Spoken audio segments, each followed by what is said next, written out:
सगळ्यांचा आधार बनून थकलास ना,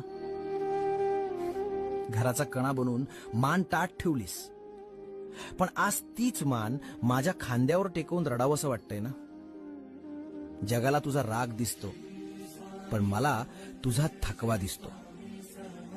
तू कधीच कोणासमोर हात पसरले नाहीस.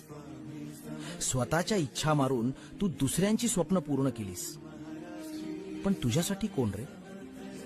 तुला कोणी विचारलं दमलास का? नाही ना. तुझ्या या दगडासारख्या दिसणाऱ्या शरीराच्या आत एक लहान मूल दडलंय, जे खूप एकटंय. आज तो मुखवटा काढून टाक.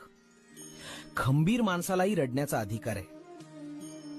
जगाचा भार वाहणारा तू असलास तरी तुझा भार वाहणारा मी आहे. शांत हो, भिवू नकोस.